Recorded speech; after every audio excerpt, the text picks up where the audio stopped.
pemasaran? Jika ada, mohon bangkit berdiri.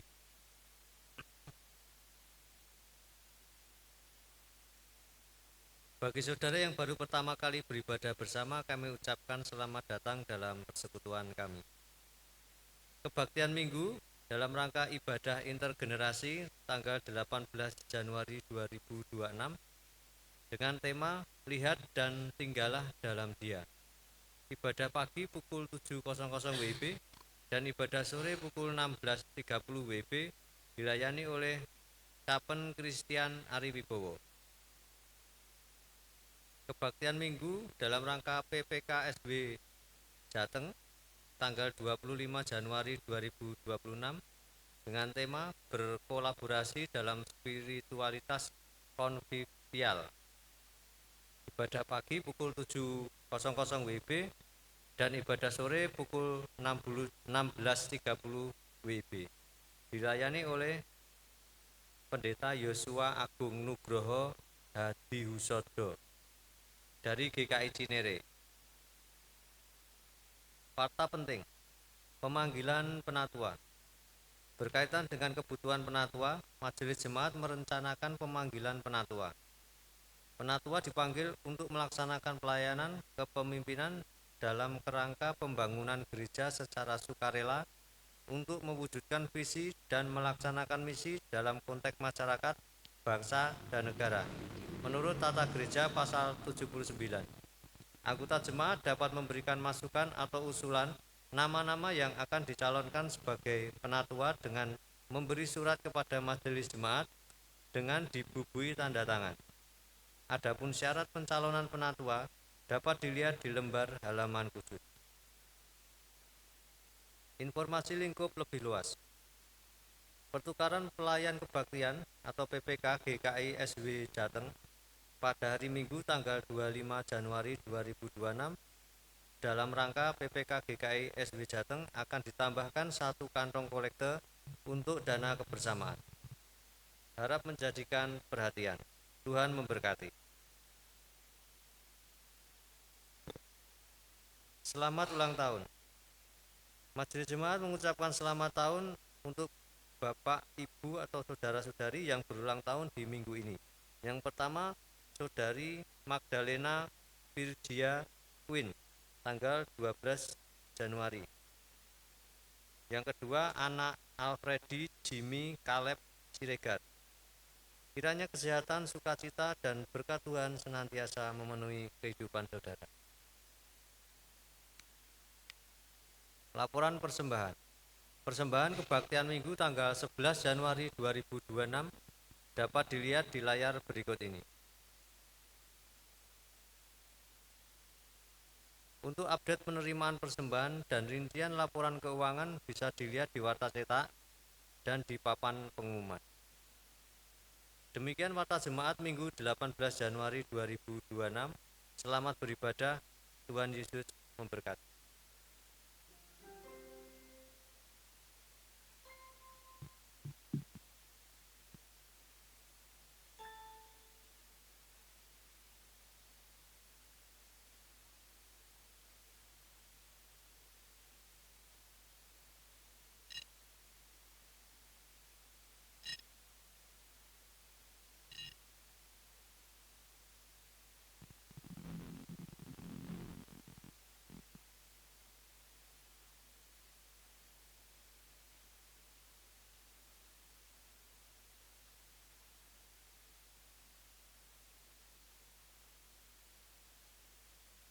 Umat Tuhan yang terkasih, sudah selayaknya kita menaikkan syukur kepada Tuhan karena atas cinta kasih-Nya lah kita boleh ada sampai hari ini.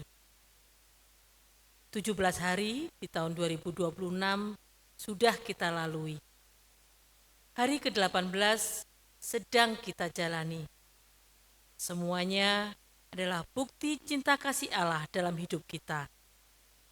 Maka mari kita menaikkan syukur kita atas cinta kasih Allah yang besar itu dalam hidup kita. Mari kita bersama-sama bernyanyi bergembira, menggaungkan kasih Allah. Mari kawan-kawan nyanyi gembira.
Bapak Ibu Saudara yang terkasih di dalam Tuhan, ibadah ini berlangsung di dalam nama Bapa, Anak, dan Roh Kudus.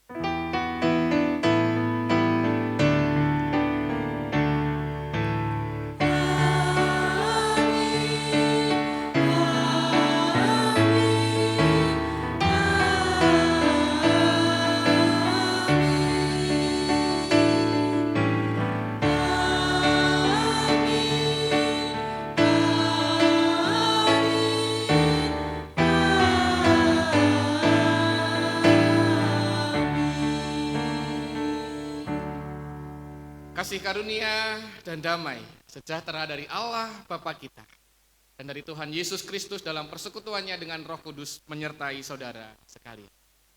Dan menyertai saudara juga. Dipersilakan.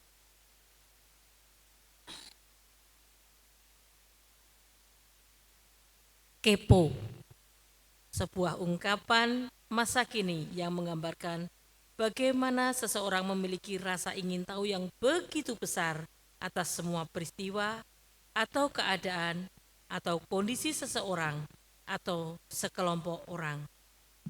Namun sayangnya, orang hanya berhenti pada perasaan kepo saja, tanpa mau memahami dan mengerti lebih dalam atas apa yang ingin ketahui tersebut. Pengalaman kepo itu yang juga dialami oleh Andreas dan satu murid yang lainnya ketika mereka mendengar dari Yohanes Pembaptis yang menyatakan Yesus sebagai anak domba Allah. Kedua murid itu pada akhirnya memilih untuk tidak hanya sekedar melihat, melainkan juga mengikuti kemanapun Yesus berada. Maka mari kita pun juga menjadi murid Yesus yang juga melihat dan tinggal di dalam Yesus, menyaksikan, merasakan, dan diubahkan oleh Yesus di dalam hidup kita. Tinggal dalam Yesus berarti tinggal di dalam Dia, dalam firman-Nya, dan tinggal dalam persekutuan dengan Dia. Mari kita tinggal dalam Yesus.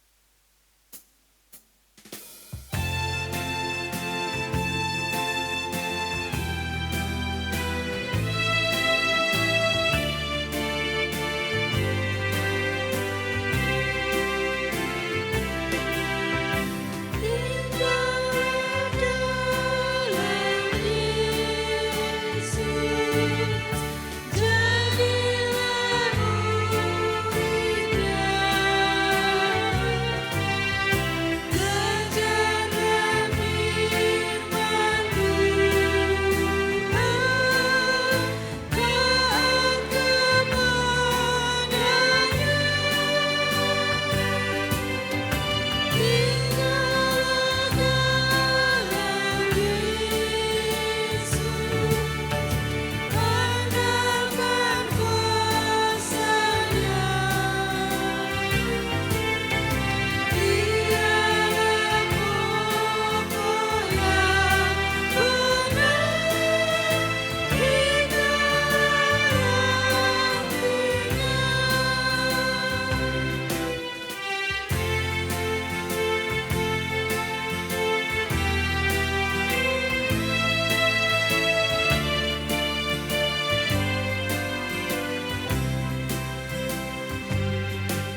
Terkadang dalam kehidupan kita, kita merasa cukup puas hanya dengan melihat kebaikan Tuhan.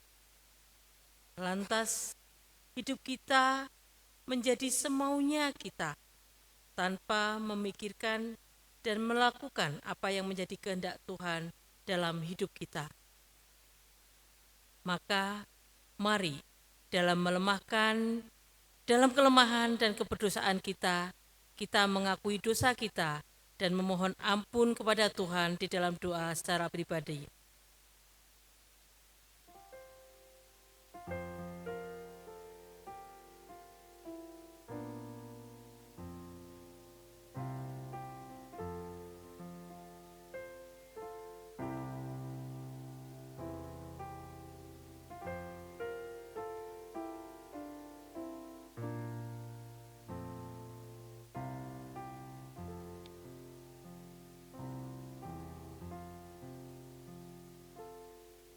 Ya, anak domba Allah, kami menyadari dalam kehidupan kami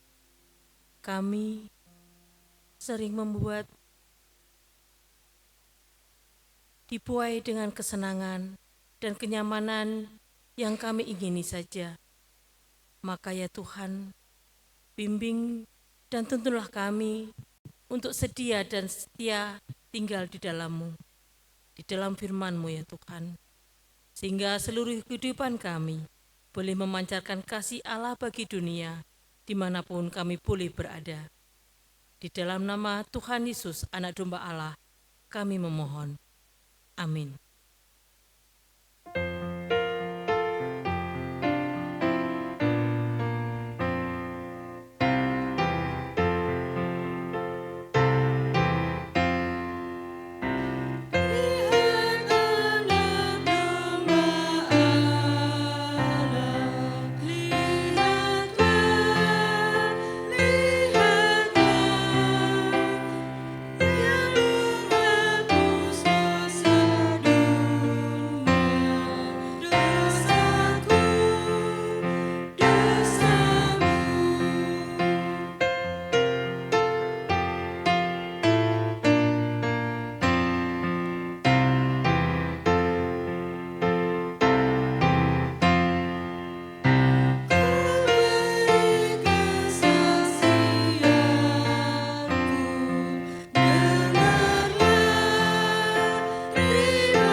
Diundang untuk berdiri. Bagi setiap kita yang telah mengaku dosa dan pelanggaran kita, kini kita menerima berita anugerah dari Tuhan yang diambil dari Daniel 9 ayatnya yang ke-9. Pada Tuhan Allah kami ada kasih sayang dan pengampunan, walaupun kami telah memberontak terhadap Dia. Demikianlah berita anugerah dari Tuhan. Syukur kepada Allah. Marilah kita hidup dalam damai dan pengampunannya. Damai Tuhan besertamu. Damai Tuhan besertamu. Salam damai bagi kita.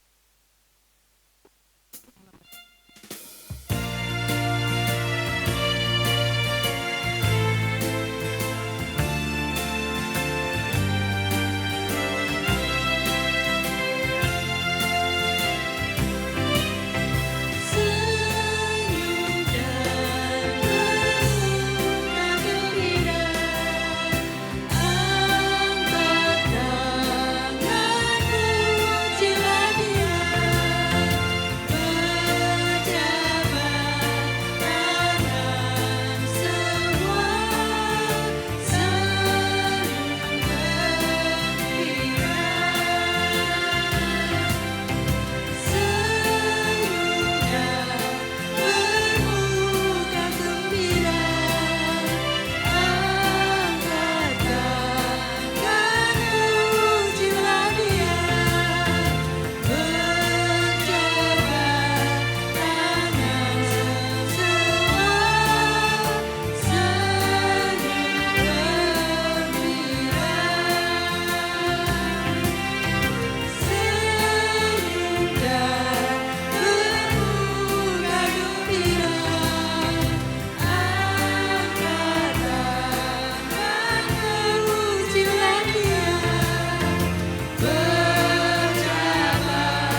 kehidupan kita selalu dipisahkan dari pertobatan. Manusia lama dan manusia baru. Manusia lama mencari hasrat, memenuhi keinginan kita. Tapi manusia baru mencari kehendak Tuhan. Maka mari kita mencari kehendak Tuhan di dalam firman-Nya. Dulu ku mencari.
Mari kita berdoa. Seperti pujian yang baru kami naikkan. Kami menyadari kehidupan kami hanya mencari. Keinginan kami hanya memenuhi hasrat kami. Tapi mulai hari ini kami mau hidup baru.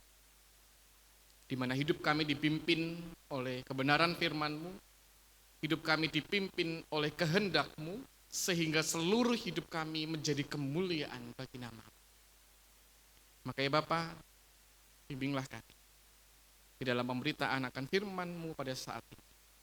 Biarlah ketika firman itu dibacakan, ketika firman itu didaraskan, ketika firman itu diberitakan, hati kami terbuka untuk menerima, mengalami kebenaran firman. Sehingga hidup kami dibaharui dan kami menjadi manusia-manusia baru yang dimampukan mewartakan kasih Tuhan kepada dunia. Bimbinglah setiap kami, pimpinlah setiap kami. Di dalam Kristus kami memohon. Amin.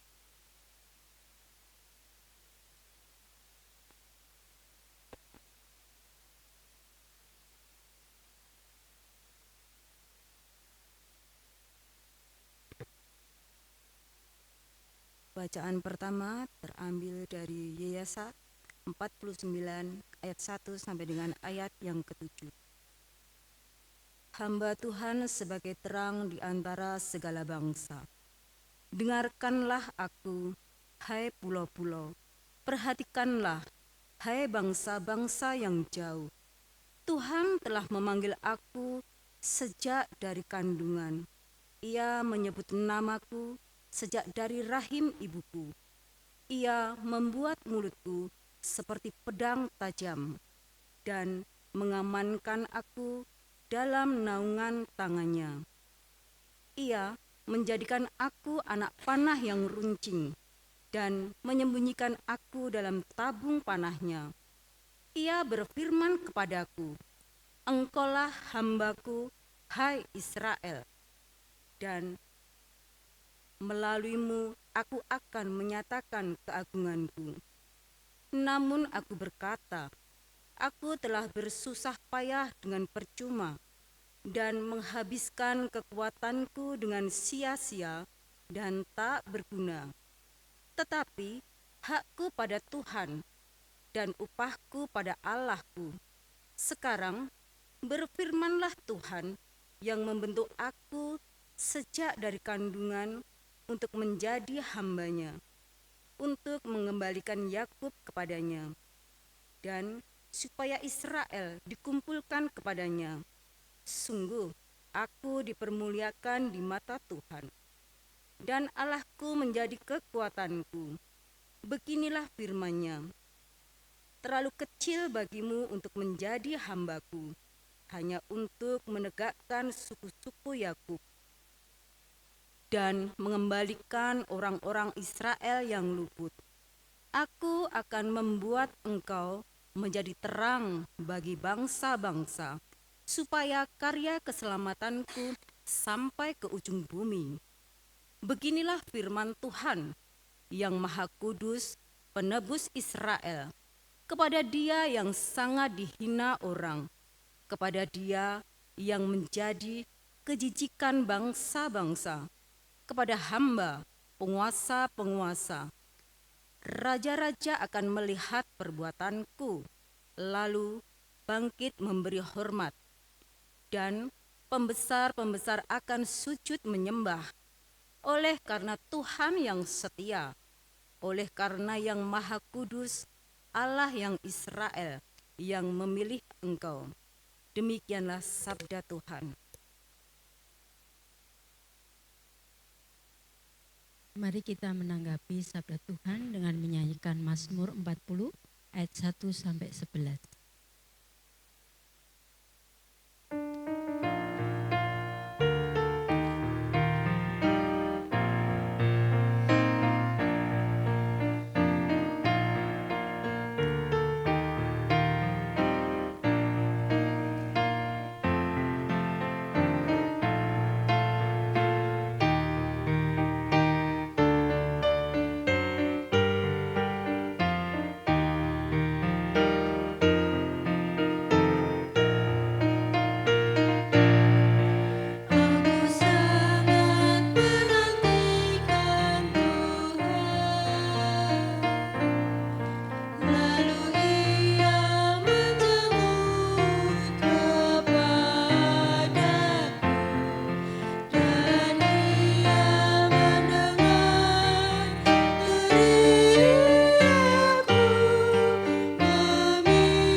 Bacaan kedua terambil dari 1 Korintus pasal yang pertama, ayat pertama sampai yang ke-9.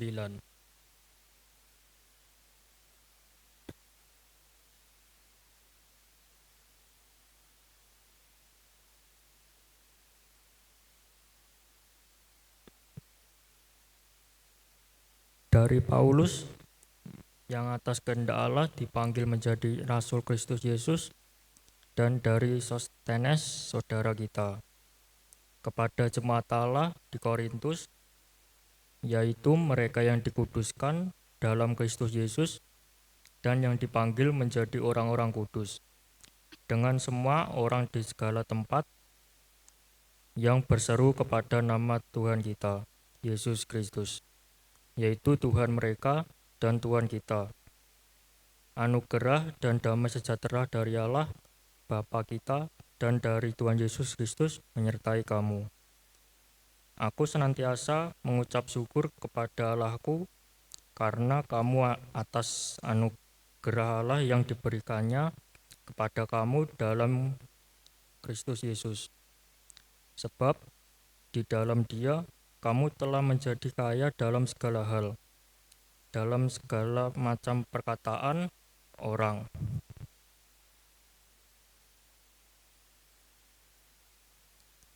sesuai dengan kesaksian tentang Kristus yang telah diteguhkan di antara kamu. Demikianlah kamu tidak kekurangan dalam karunia apapun sementara kamu menantikan penyataan Tuhan kita Yesus Kristus. Ia juga akan meneguhkan kamu sampai kepada kesudahannya, sehingga kamu tak bercacat pada hari Tuhan kita Yesus Kristus. Allah yang memanggil kamu kepada persekutuan dengan Allahnya Yesus Kristus, Tuhan kita adalah setia. Demikianlah sabda Tuhan. Syukur kepada Allah. Bacaan Injil Tuhan kita Yesus Kristus diambil dari Injil Yohanes pertama ayat 29 sampai 42. Injil Yohanes pasal 1 ayat 29 sampai 42.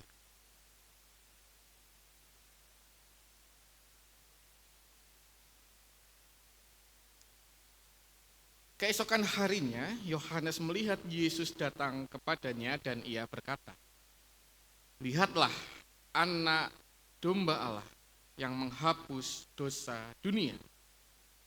Dialah yang kumaksudkan ketika aku katakan, sesudah aku akan datang seseorang yang telah mendahului aku sebab dia telah ada sebelum aku. Aku pun dulu tidak mengenal dia, tetapi untuk itulah aku datang dan membaptis dengan air supaya ia dinyatakan kepada Israel." Selanjutnya Yohanes bersaksi katanya, "Aku telah melihat roh turun dari langit seperti merpati dan ia tinggal di atasnya. Aku pun dulu tidak mengenalnya, tetapi dia yang mengutus aku untuk membaptis dengan air telah berfirman kepadaku, jikalau engkau melihat roh itu turun ke atas seseorang dan tinggal di atasnya, dialah yang akan membaptis dengan Roh Kudus. Aku telah melihatnya dan memberi kesaksian, ia inilah anak Allah." Keesokan harinya Yohanes berdiri di situ lagi dengan 2 orang muridnya. Ketika ia melihat Yesus lewat, ia berkata, "Lihat, inilah anak domba Allah." Kedua murid itu mendengar apa yang dikatakannya itu, lalu mereka pergi mengikut Yesus. Namun Yesus menoleh ke belakang. Ia melihat bahwa mereka mengikut dia, lalu berkata kepada mereka, "Apa yang kamu cari?" Kata mereka kepadanya, "Rabi," artinya guru, "di manakah engkau tinggal?" Ia berkata kepada mereka, "Marilah, dan kamu akan melihatnya."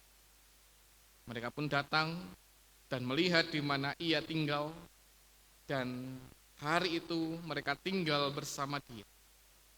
Waktu itu kira-kira pukul 4. Salah seorang dari keduanya yang mendengar perkataan Yohanes lalu mengikut Yesus adalah Andreas, saudara Simon Petrus. Andreas mula-mula menemui Simon saudaranya dan ia berkata kepadanya, kami telah menemukan Mesias, artinya Kristus. Ia membawanya kepada Yesus. Yesus memandang dia dan berkata, engkau adalah Simon, anak Yohanes. Engkau akan dinamakan Kefas, artinya Petrus. Demikianlah Injil Yesus Kristus. Berbahagialah orang yang mendengar firman Allah, menaruh dalam hatinya, dan yang setia melakukannya. Haleluya.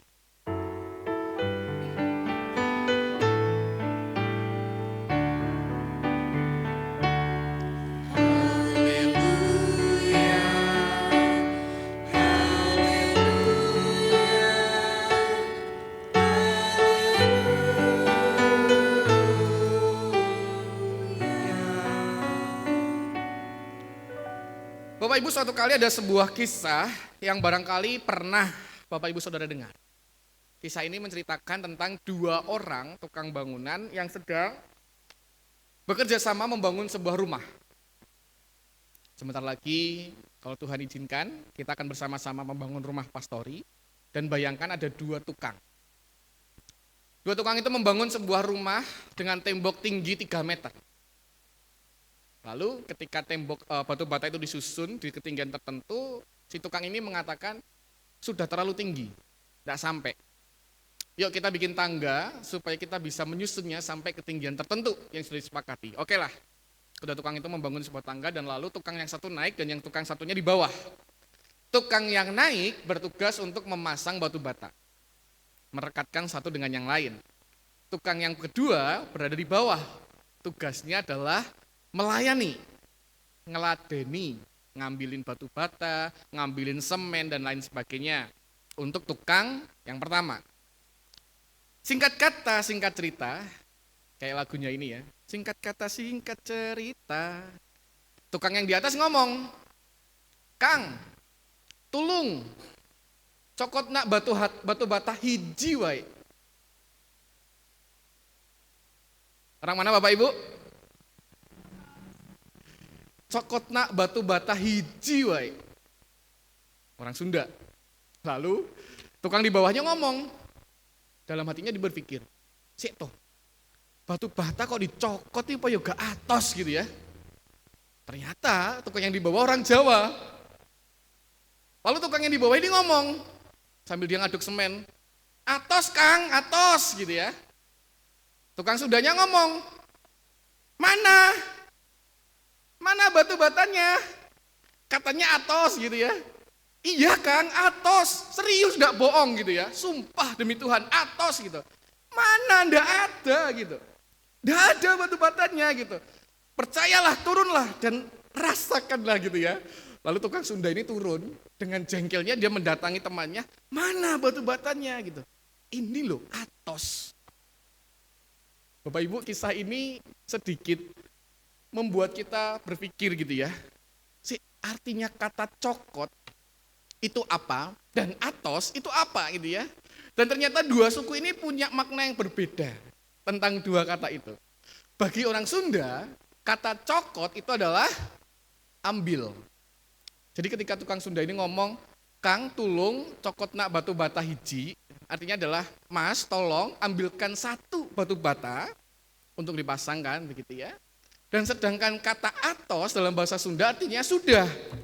Jadi ketika orang Jawa ngomong atos Kang, dia pikir orang Sunda ngerti bahwa batu bata itu memang keras. Padahal dalam sudut pandang orang Sunda, atos itu sudah. Jadi ketika tukang Sunda ini di atas, endi jari atos sih? Kok enggak ada? Mana katanya sudah. Kok enggak ada batu batanya gitu ya.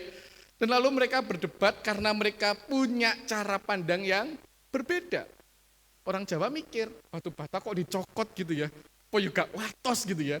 Padahal masih banyak benda-benda lain yang rasanya lebih enak untuk dicokot itu digigit teman-teman. Dalam bahasa Jawa itu cokot itu gigit. Jadi dalam benak orang Jawa ini, dalam benak tukang Jawa ini, ketika teman Sundanya ini ngomong cokot nak batu bata hiji, dia berpikir temennya ini kok ya jahat. Mosok batu bata disuruh gigit. Kan yo keras gitu ya. Atos Kang, keras Kang, enggak percaya cobalah. Nah Bapak Ibu, kisah tentang tukang Sunda dan tukang Jawa ini membawa kita mengerti bahwa ketika kita beda sudut pandangnya tentu terjadi perselisihan. Banyak terjadi gitu ya. Kita bersyukur deh, Indonesia itu Nusantara yang kaya raya dengan berbagai macam bahasa. Saya yakin setiap kita punya bahasa khas dan barangkali ketika berjumpa beda artinya. Orang Surabaya dan orang Jawa Tengah beda. Orang Surabaya ngomong mari, itu artinya sudah selesai. Kalau orang Jawa Tengah ngomong mari artinya sembuh. Bayangkan ketika kami kampus gitu ya di satu asrama, ketemulah dua orang yang berbeda ini, lalu yang satu sakit dan yang satu mengatakan sudah mari mas gitu. Orang Surabaya ngomong, lah aku ki loro loh, gak ngopo-ngopo, tidak melakukan apapun kok sudah selesai. Apa yang sudah selesai gitu ya? Enggak, ternyata mari itu adalah sembuh dalam bahasa kita begitu ya. Nah, Bapak Ibu, hal ini bisa terjadi juga di dalam iman. Seringkali kita sebagai orang percaya, kita punya selisih paham dengan Tuhan kita. Sering.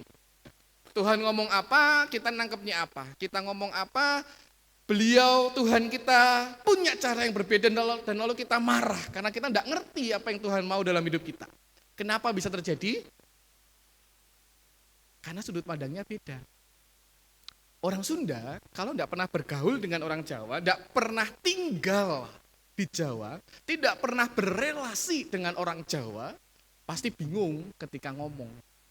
Apalagi diperhadapkan dengan strata. Kalimat-kalimat atau kata-kata di Jawa itu kan punya strata ya. Kalau ngomong sama temen ya bisa, wis mangan gampang, sudah maem gampang. Tapi ketika ngomong ke orang yang lebih tua, enggak boleh wis mangan Pak gitu. Wah, ditapuk gitu ya, yang ada ya. Enggak boleh. Harus pakai bahasa yang lebih sopan. Sampun dahar gitu ya. Belum lagi tentang itu. Kita dalam iman kita juga bisa selisih paham dengan Tuhan. Karena barangkali hari ini yang hadir berapa penatua Reni? Hari ini yang hadir berapa orang? 70 orang. Hari ini di hadapan saya ada 70 orang beragama Kristen. Betul? Loh. Ada yang tidak beragama Kristen Bapak Ibu? Tapi barangkali tidak ada 70 orang Kristen di hadapan saya. Hari ini ada 70 orang beragama Kristen, tapi barangkali belum tentu ada 10 orang Kristen. Siapa yang orang Kristen Bapak Ibu? Hanya 2 orang loh yang angkat tangan. Yang lain siapa ini? Gitu ya. Ini domba-domba yang healing sampai hilang gitu ya. Bapak Ibu, orang beragama Kristen dan orang Kristen tentu 2 hal yang berbeda. Orang beragama Kristen bisa jadi orang yang dari kecil ikut orang tuanya, dipaksa karena bapak ibu Kristen, kamu harus Kristen. Lalu kakaknya ditulis Kristen, lalu ketika KTP-nya dia beranjak dewasa, KTP-nya juga Kristen. Orang beragama Kristen, dia pilih, tapi hidupnya bukanlah seorang Kristen. Orang beragama Kristen, singkatnya, adalah seorang penggemar. Bapak Ibu punya idola tertentu? Bu April ini, Penatua April ini idolanya adalah apa Bu? Banyak. Kalau bola Bu? Bu April ini adalah penggemar klub bola tertentu. Saya yakin ketika kita ngomongin klub bola itu Bu April tahu sejarahnya bagaimana ya, pelatihnya sekarang siapa, masa jayanya pas kapan, sekalipun sekarang sering kalah. Oh enggak ya, baru menang ya. Baru menang gitu ya. Saya yakin setiap kita tahu tentang Tuhan kita. Saya yakin setiap kita tahu Yesus itu siapa. Betul? Betul. Kita tahu bagaimana Yesus lahir, kita tahu bagaimana Yesus lalu dibaptis, lalu ia disunat, ia dibaptis, lalu ia melayani, ia dihina, ia dicerca, ia diludahi, ia dipasangi mahkota duri, ia disalibkan, ia dikuburkan, dan ia bangkit dan naik, kita tahu. Tapi kata siapa Bapak Ibu? Kata Alkitab, kata pendeta, kata calon pendeta. Kita tahu tentang Yesus berdasarkan pemberitaan firman Tuhan. Tapi sebagai seorang penggemar, kita belum tentu melakukan apa yang Yesus lakukan. Bapak Ibu, Bu April ini penggemar MU ya Bu ya? Penggemar MU. Tapi Bu April tidak main bola. Bu April tidak ikut klub bola. Tidak tahu masa mudanya ikut tidak Bu? Seorang penggemar belum tentu melakukan apa yang dilakukan oleh yang ia gemari. Kita, orang beragama Kristen, seringkali berhenti pada tahap menggemari Yesus di dalam hidup kita. Kita kagum sama Tuhan. Kita kagum dengan kebaikan Tuhan. Kita kagum dengan Tuhan yang mau rela turun menjadi sama dengan manusia, menebus dosa kita. Kita kagum. Tapi hidup kita tidak mengikut Tuhan. Contoh, tadi pagi saya pakai contoh adik kakak Ken dan Rin. Sekarang adik kakak yang bisa saya temui, Mas Joel, Mas Yafet. Bayangkan mereka hari ini sama-sama mendengar firman Tuhan, sama-sama mengalami sabda Tuhan. Lalu ketika mereka keluar, saya pakai contoh tadi pagi, mereka nemu dompet. Mas Joel sebagai kakak ngomong, Mas Joel sebagai kakak, Mas Joel sebagai adik gitu ya. Mas Joel sebagai adik ngomong, Mas, rezeki anak soleh nih, lihat dulu ah. Wah, 100.005, lumayan nih, nyoto nih gitu ya. Lalu Mas Yafet ngomong, ojo, wis. Lalu ada muncul lingkaran putih gitu ya di atasnya, jangan Joel, bukan punyamu, kembalikanlah kepada yang punya. Mas, rezeki anak soleh, kita udah ibadah, kita sudah pelayanan, kita sudah jadi penatua kok. Ini rezeki dari Tuhan. Ojo Yoel, jangan gitu ya. Siapa yang jadi orang Kristen Bapak Ibu? Siapa orang beragama Kristen? Ini contoh ya, saya yakin Mas Yoel juga gak gitu sih gitu ya. Orang beragama Kristen adalah orang yang mendengar firman Tuhan dan lalu ketika keluar pintu ibadah sama. Tidak ada bedanya. Tapi orang Kristen, ketika ia keluar dari pintu ibadah, hidupnya berubah. Kita, orang Kristen atau orang beragama Kristen, tanya sama hatinya, aku ini ketika ikut Tuhan, hanya jadi pengunjung ibadah, hanya jadi penggembira, atau aku jadi pengikut Tuhan? Aku, orang yang percaya Tuhan ini, adalah seorang pengikut atau seorang penggembira? Tanya hatinya. Bapak Ibu yang tahu. Kedua, seorang pengagum, seorang penggemar, hanya merindukan berkat Tuhan. Tuhan, hari ini tanggal 18, sudah menginjak hari tua Tuhan, tolonglah Tuhan, yuk dibantu yuk Tuhan yuk bisa yuk dapat berkat yuk gitu ya. Tapi ketika Tuhan ngomong, nih salib, pikul. Enggak Tuhan, enggak mampu Tuhan. Nanti aja ya, sik toh Tuhan, tak ngopi sedilut deh, salibnya saleh nih sik, ngopi dulu gitu ya. Apa boleh enggak Tuhan, salibnya tak tumpak nih becak gitu ya. Katanya kan kalau berat tumpak nih becak gitu ya, naikkan ke becak. Kita sebagai orang percaya seringkali cuman pengen berkat Tuhan, pengennya enak. Tapi ketika Tuhan ngomong, ini salib Tuhan, pikul salib itu, sangkal dirimu dan ikut aku, kita ngomong, sito Tuhan, nantilah. Abot Tuhan, enak hidup dalam dosa. Gitu ya. Yang ketiga, seorang pengagum bisa menjelma jadi seorang yang religius. Bergereja tiap minggu, PA ikut terus, PD tidak pernah bolong. Semuanya persekutuan diikuti. Pagi renungan dari Bina Iman GKI Klasi Solo, ikut. Siang nanti ada kiriman dari gereja seberang, dengerin. Malam mau tidur, ada renungan dari pendeta ternama, dengerin gitu ya. Tapi hidupnya nol. Transformasinya ndak ada. Perubahannya ndak ada. Ketika ngomong sama orang tetap pakai bahasa hewan, bahasa binatang inilah, binatang itulah, nasi ini, nasi itu, semuanya keluar. Di mana Kristen? Transformasinya nol. Sehingga kita bingung ketika Tuhan ngomong sama kita. Ketika kita minta kekuatan, Tuhan kasih cobaan, kita marah. Loh piye toh Tuhan, kan mintanya dikuatkan, kok dikasih cobaan? Padahal Tuhan ngomong, ini cobaan, cobain, selesaikan, dan kamu akan jadi kuat. Kan begitu toh seringkali Tuhan ya. Tapi karena kita tidak berelasi dengan Tuhan, dengan baik, kita tidak punya kedekatan dengan Tuhan secara baik, secara utuh, kita jadi selisih paham dengan Tuhan, dan kita marah sama Tuhan. Makanya banyak orang beragama Kristen, tapi sedikit orang Kristen. Di GKI Masaran, banyak enggak Bapak Ibu? Jawab masing-masing. Hari ini kita berjumpa dengan Yohanes.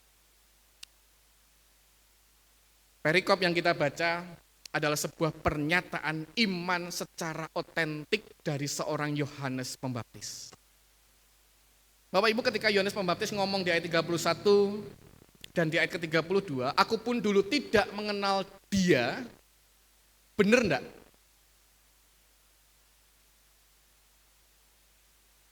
Apakah Yohanes tidak mengenal Yesus? Siapa Yesus dan Yohanes? Siapa ibu mereka? Maria dan Elisabet. Siapa Maria dan Elisabet? Saudara bukan? Saudara. Jadi Yohanes dan Yesus adalah saudara. Ketika arisan keluarga pasti ketemu. Tidak mungkin Yohanes tidak kenal Yesus. Tapi teks yang kita baca ini menggambarkan ketidakmengenalan Yohanes ini bukan tentang Yesus secara kekeluargaan, tapi secara iman. Jadi ketika Yohanes ngomong aku tidak mengenal Tuhan, aku tidak mengenal dia, bukan merujuk pada Yesus sebagai sepupunya, tapi merujuk Yesus sebagai anak domba Allah. Sehingga ketika Yohanes melihat Yesus di ayat 29 dan ia mengatakan lihatlah anak domba Allah, jelas di sini Yohanes menunjukkan pengenalannya secara spiritual. Dan hal ini dibuktikan dengan pengalaman pribadi seorang Yohanes. Di mana ketika Yohanes membaptis Yesus, Yohanes melihat ada burung merpati turun ke atasnya dan lalu suara di surga mengatakan inilah anakku yang kukasihi. Yohanes ngerti, oh ini Mesias. Kenapa Yohanes bisa ngerti ini Mesias? Karena sebelumnya Yohanes dapat kabar. Yohanes, nek nanti kamu membaptis seseorang, lalu ada burung merpati turun ke atasnya, itulah dia yang akan membaptis kamu dengan Roh Kudus. Jadi ketika Yohanes mendengar sabda itu, dan lalu dia melihat pemenuhannya dalam Yesus Kristus yang dia baptis, Yohanes mengenal Yesus secara pribadi, sebagai anak domba Allah. Dari situ Bapak Ibu Saudara, kita juga diundang untuk memiliki pengenalan akan Yesus secara pribadi. Yesus sebagai Tuhan, ya, kata Alkitab. Yesus sebagai gembala, ya, kata Daud. Yesus sebagai tabib yang ajaib, ya, kata Alkitab. Tapi menurutmu siapa Yesus dalam hidupmu? Perkataan Yohanes Pembaptis ini menginspirasi dua orang muridnya ketika ia dan Yohanes Pembaptis, ketika mereka dan Yohanes Pembaptis ini berada di tempat yang sama dan lalu Yesus lewat, lihatlah anak domba Allah. Muridnya mendengar, oh kok iso Yohanes Pembaptis ngomong dia ini anak domba Allah. Kok bisa Yohanes Pembaptis ini ngomong begitu? Wis lah aku tak coba mengikut yang disebut anak domba Allah ini? Mendengar, lalu jadi ikut. Singkat cerita, Yesus noleh. Golek opo? Cari apa kamu gitu ya? Kata Yesus kepada dua orang murid itu. Lalu mereka ngomong, Rabi, artinya guru. Kedua murid ini tidak memanggil Yesus sebagai Mesias atau sebagai Kristus, tapi sebagai guru, jelas menunjukkan bahwa kedua murid ini hanya mengenal Yesus sebagai guru. Di Israel itu banyak guru-guru, termasuk Yohanes yang diikuti, dan setiap guru ini punya rumah. Dan kedua murid ini ketika ikut Yesus pertama kali, mereka menyebutnya guru. Di mana engkau tinggal? Jawaban Yesus sederhana, mari dan lihatlah. Yang menarik, Bapak Ibu Saudara, respon para murid. Ada 3 hal. Dikatakan demikian, mereka pun datang dan melihat di mana ia tinggal, dan hari itu mereka tinggal bersama dia. Bapak Ibu Saudara, Bapak Ibu banyak mendengar tentang berita kebaikan Tuhan. Dalam ibadah, dalam kesaksian-kesaksian, dalam reels Instagram, Twitter, TikTok, dan lain sebagainya. Bapak Ibu mendengar tentang Tuhan. Tapi belum tentu Bapak Ibu memutuskan untuk datang mengikut Tuhan. Belum tentu. Para murid, tahapan pertama yang dilalui adalah mereka mendengar. Mereka mendengar kesaksian Yohanes Pembaptis yang mengatakan Yesus adalah anak domba Allah. Ketika mereka dengar, mereka memutuskan untuk ikut. Bapak Ibu hari ini mendengar khotbah, Bapak Ibu yang akan memutuskan, aku ikut Tuhan atau enggak. Keputusan iman, Bapak Ibu Saudara. Setelah mendengar, dia datang. Kata datang, erkomai dalam bahasa Yunani, ini menunjukkan adanya sebuah perpindahan tempat. Bapak Ibu hari ini datang ke gereja. Pindah dari mana ke mana?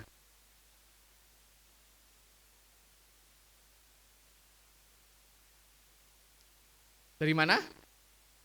Dari rumah pindah ke, ketika Bapak Ibu datang ke gereja, maka ada perpindahan posisi. Dari rumah ke gereja. Barangkali dari tempat kerja ke gereja. Ada perpindahan. Hal ini menandakan ketika kita mau datang sama Tuhan, harus ada perpindahan hati. Dari manusia lama kepada manusia baru. Kita tidak bisa datang sama Tuhan dengan hati yang sama.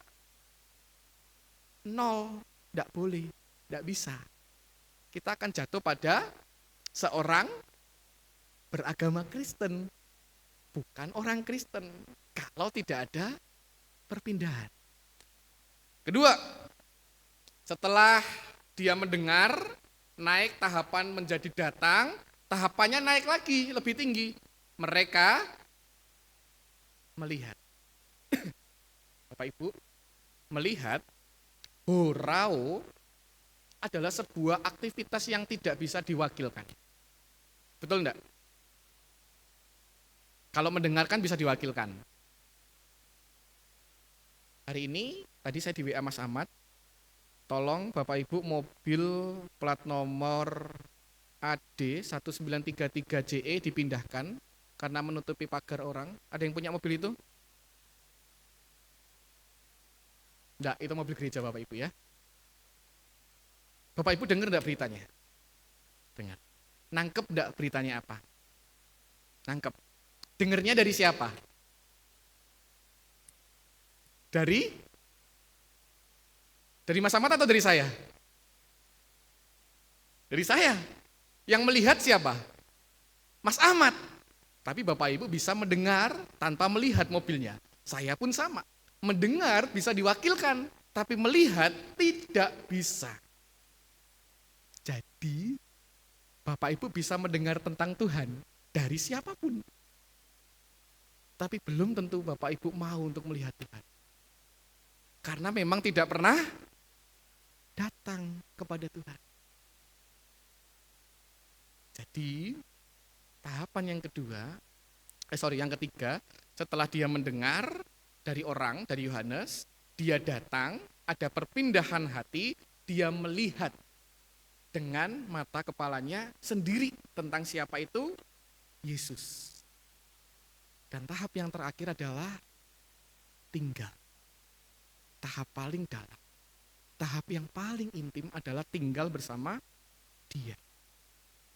Tinggal berarti kita memilih untuk bisa ngobrol lebih lama dengan Tuhan. Ketika kita kunjung ke rumah orang dan lalu kita tinggal di rumah orang itu, pastikan secara waktu kan berbeda. Berkunjung mungkin 1-2 jam selesai. Tapi ketika kita tinggal, pasti lebih dari 8 jam. Kita punya waktu yang lebih lama dengan Tuhan. Kalau kita tinggal. Orang beragama Kristen berhenti hanya pada tahap mendengar. Bapak Ibu banyak mendengar tentang kesaksian toh? Banyak mendengar tentang berita Tuhan toh? Tapi Bapak Ibu mau datang enggak? Bapak Ibu mau melihat Tuhan enggak? Bapak Ibu mau tinggal enggak dalam Tuhan? Bapak Ibu mau enggak berubah? Dan tidak banyak orang yang mau. Karena salib Tuhan itu adalah berat. Maka hari ini Bapak Ibu Saudara, ketika kita bicara dalam tema lihat dan tinggallah dalam Dia, kita justru diundang untuk tidak hanya sekedar jadi penggemar. Kita tidak hanya sekedar jadi pengunjung ibadah. Kita tidak hanya sekedar jadi penggembira dalam ibadah.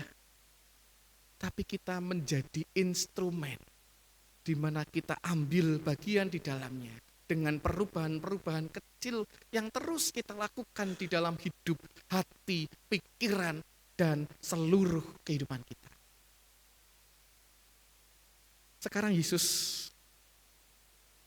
saya sudah ngomong tentang Yesus, dan Bapak Ibu sudah mendengar. Dan Yesus sekarang menoleh kepada saudara, dan Yesus ngomong, kamu cari apa? Yesus mengundang kita, ayo, mari dan lihatlah. Keputusannya adalah dalam Bapak Ibu Saudara. Apakah Bapak Ibu mau datang dan melihat dan tinggal, atau Bapak Ibu mau pergi dan melupakan begitu saja? Selamat memilih. Tuhan menolong. Amin. Mari kita berdoa.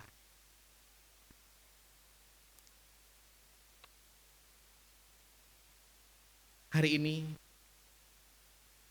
kami kembali diingatkan. Bagaimana orang percaya tidak berhenti pada tahap mendengar tentang Yesus. Tapi sebagai orang percaya kami diundang untuk datang, melihat, dan tinggal di dalam Tuhan. Sebuah undangan ilahi yang sangat sulit untuk kami lakukan. Karena kami lebih senang melayani diri kami lebih senang melayani dosa kami lebih senang melayani ego kami, hasrat kami, ketimbang kami melayani Tuhan dalam hidup kami. Benar bahwa kami Kristen dari kecil, barangkali. Tapi mungkin sampai hari ini kami tidak pernah benar-benar menjadi seorang Kristen, seorang pengikut Kristus. Karena hidup kami memilih tinggal di dalam dosa kami. Kami menolak Tuhan. Kami menolak pelayanan yang Tuhan anugerahkan. Kami menolak panggilan yang Tuhan berikan kepada kami. Hanya karena kami enggan untuk datang, melihat, dan tinggal. Makanya Bapak biarlah melalui kesaksian Yohanes dan para murid yang mengalami pengenalan secara otentik tentang Tuhan, kami pun juga tergiur untuk datang, melihat dan tinggal di dalam Tuhan. Dan semuanya itu diwujud nyatakan dalam hidup perubahan-perubahan. Biarpun kecil, tapi hidup kami terus berubah. sehingga melalui hidup kami boleh menyiarkan Tuhan, dan kami boleh menginspirasi banyak orang untuk juga datang, melihat, dan tinggal di dalam Tuhan. Ubahlah hidup kami, dan bimbing kami untuk mengambil keputusan iman, untuk tidak sekedar mendengar, tapi yang juga mau datang, melihat, dan tinggal. Di dalam Kristus kami berdoa. Amin.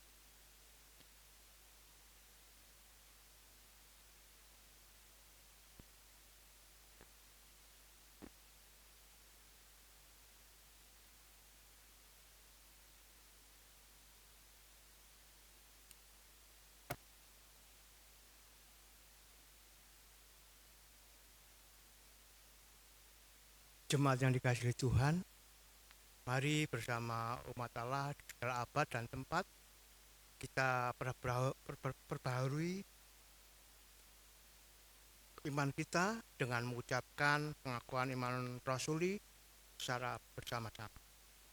Aku percaya pada Allah, Bapa yang Maha Kuasa, Halik langit dan kepada Yesus Kristus, Anak yang tunggal Tuhan kita, yang dikandung dari Roh Kudus, lahir dari darah, yang menderita sengsara, dibah pemerintahan putih, disalibkan, mati dan dikuburkan, dalam kerajaan. Pada hari yang ketiga, bangkit pula dari antara, naik ke surga, duduk sebelah kanan Allah Bapa, dan dari sana ia akan datang orang yang hidup dan aku percaya kepada orang kudus, gereja yang kudus dan am, persekutuan orang, pengampunan dosa, bangkitan orang mati, dan hidup yang kekal. Amin.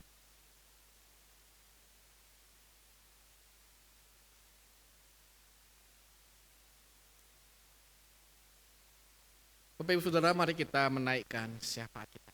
Mari kita berdoa. Kami bersyukur bersama dengan saudara-saudari kami yang pada minggu-minggu ini mengalami pertambahan usia. Kami bersyukur untuk penyertaan Tuhan, kami bersyukur untuk anugerah Tuhan.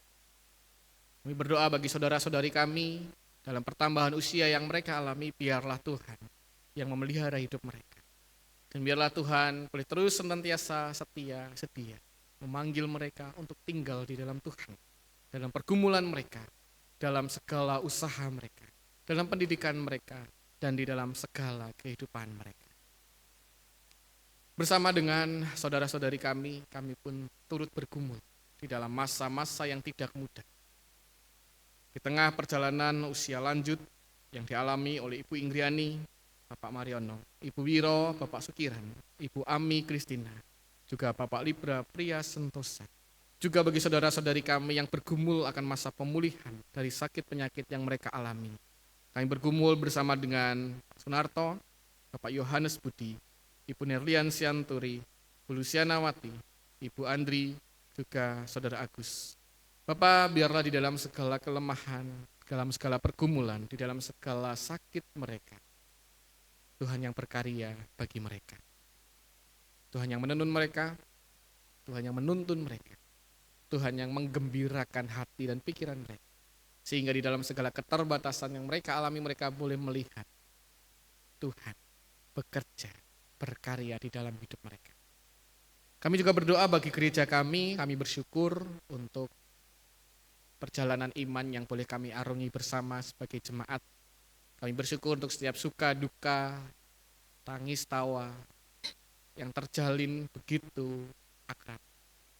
Kami berdoa, biar dalam segala pergumulan yang dialami oleh gereja di tempat ini, kami boleh terus mengandalkan Tuhan, Sang Kepala Gereja. Dalam pergumulan ekonomi jemaat, dalam pergumulan regenerasi, baik dalam lingkup kemajelisan pun juga komisi. Kami juga dalam pergumulan pembangunan rumah pastori dan juga pergumulan pencalonan pendeta. Biarlah Tuhan yang bekerja. Karena kami yakin dan percaya Tuhan boleh terus menyertai gereja ini dari awal, sekarang, dan seterusnya. Kami juga bergumul bersama dengan setiap korban bencana alam di berbagai tempat. Kiranya Tuhan yang memulihkan.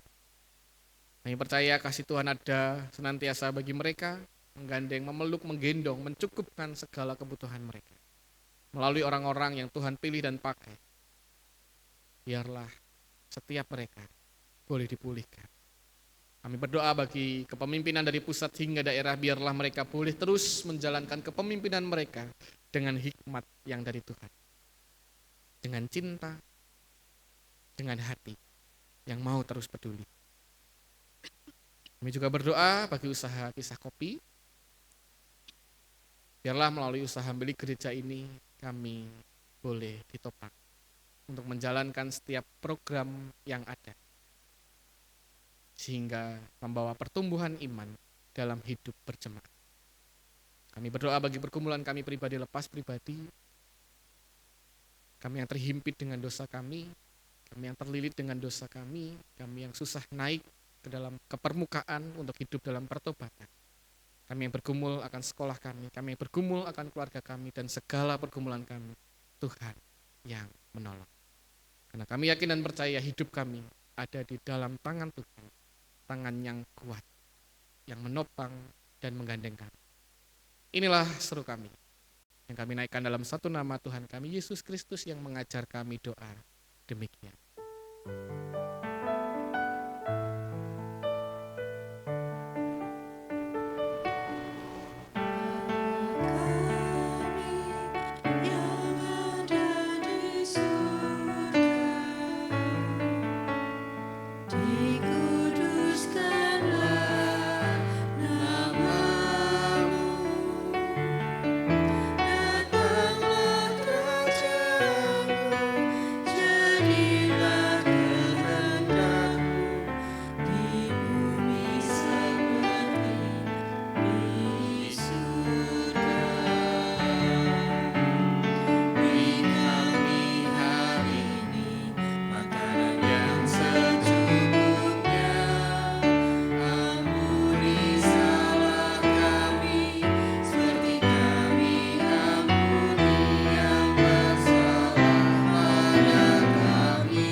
Marilah kita mengucap syukur melalui persembahan untuk Tuhan dan mendasari persembahan kita yang terambil dari 1 Tawarik 29 ayat 14.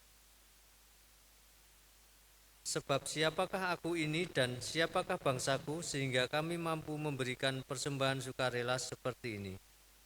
Sebab darimulah segala-galanya dan dari tanganmulah sendirilah persembahan yang kami berikan kepadamu.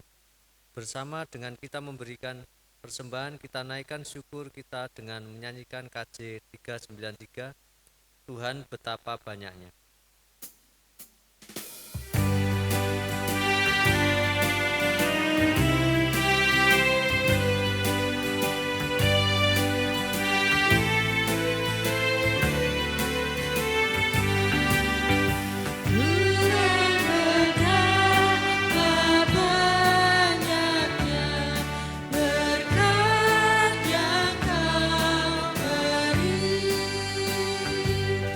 Beri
menaikkan 2 persembahan. Terima kasih ya Tuhan atas setiap berkat-Mu. Saat ini kami bersyukur salah satunya dengan persembahan kami. Kiranya Tuhan sucikan persembahan ini sehingga boleh berguna untuk kerajaan Tuhan, terkhusus di GKI Makassar. Berkati juga yang mengelola sehingga mempunyai hikmat yang baik sehingga persembahan ini berjalan dengan semestinya. Ampunilah segala salah dan dosa yang sudah kami lakukan. Di dalam nama Tuhan Yesus kami berdoa. Amin.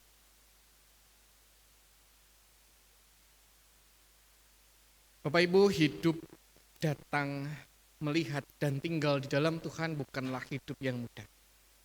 Karena salib itu harus kita pikul di dalam hidup kita. Tapi biarlah di dalam segala ketidakmudahan itu, kita terus dipimpin, sehingga kita terus setia dan sedia untuk mengikut Tuhan, jalan damai bagi kita. Ikutlah Dia saja.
Maka dari itu Bapak Ibu Saudara, Tuhan mengutusmu ke dalam dunia.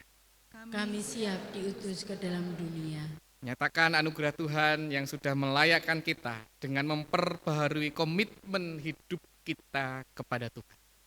Dengan demikian kami menjadi saksi-saksi Kristus Terpujilah Allah Bapa, Anak dan Roh Kudus. yang tidak pernah memisahkan kami dari kasih-Nya sekarang dan selama-lamanya. Datanglah, lihatlah, dan tinggallah di dalam Tuhan dengan berkat-Nya. Tuhan memberkati kita dan melindungi kita. Tuhan menyinari kita dengan wajah-Nya dan memberi kita kasih karunia. Tuhan menghadapkan wajah-Nya kepada kita dan memberi kita damai sejahtera kini dan selamanya. Amin.